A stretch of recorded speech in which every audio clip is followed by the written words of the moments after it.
many times you use your oppressor's excuse for separating yourself one against the other, as though there has been a separate oppression for different ones of us.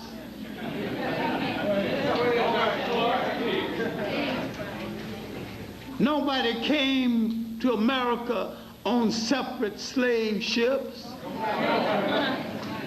The same slave ship that left Africa and put some people down on an island called Jamaica and they became Jamaicans, put some down at an island called Trinidad and they became Trinidadians, and came over to a colony that would later be the United States, and they became Americans. No Americans left Africa. No Trinidadians left Africa.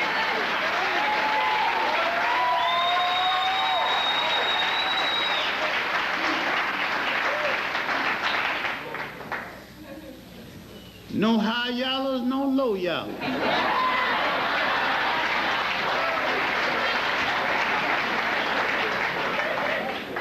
No deltas, no AKA.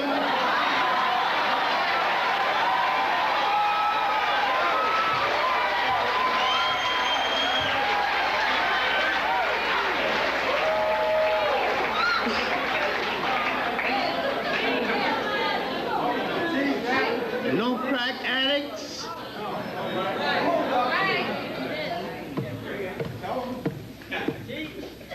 No homosexuals.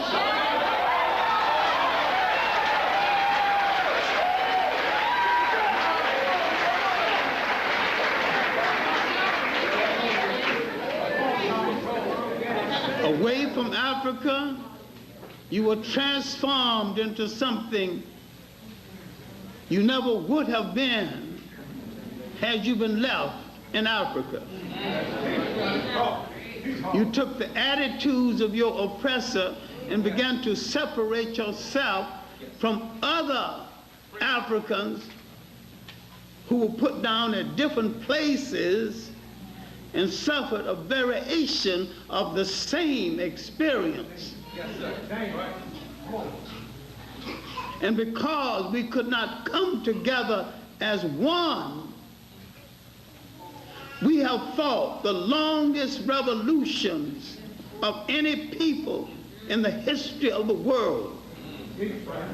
The Caribbean revolutions were the most successful, and yet there's nothing revolutionary about the Caribbean islands today.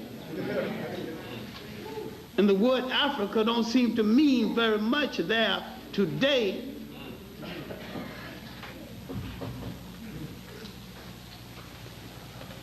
In the United States, we have to understand the changing of our mentality.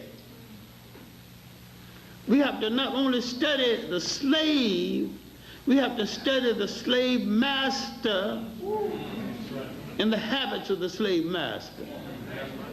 In South America and the Caribbean islands, they bought in large lots and kept the lots together. They thought they could oppress them better that way. They were right. But they were wrong because they could come together better that way and maintain an African culture continuity that was the basic cohesion of the slave revolt in the Caribbean islands. This is why most of their revolts were successful. This is why most of our revolts in the United States were failures. Had nothing to do with who was braver. But when in the United States, they bought in small lots and broke up the lots. Cousin goes one way, uncle goes another way, your child goes another way. In a month after coming over, you can't identify a single person who was on the boat with you. So though you are a slave among slaves, you were strange slaves. So they have done one thing against you that you got to piece back together. They've destroyed your loyalty system. They've destroyed your cultural continuity. It is hard for you to get your personality chemistry to match with other personality chemistries. You find yourself arguing about something you don't even know what you're arguing about.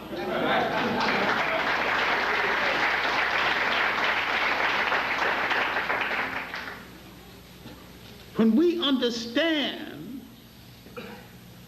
the difference between the African in Africa, the African in the Caribbean, the African in the United States,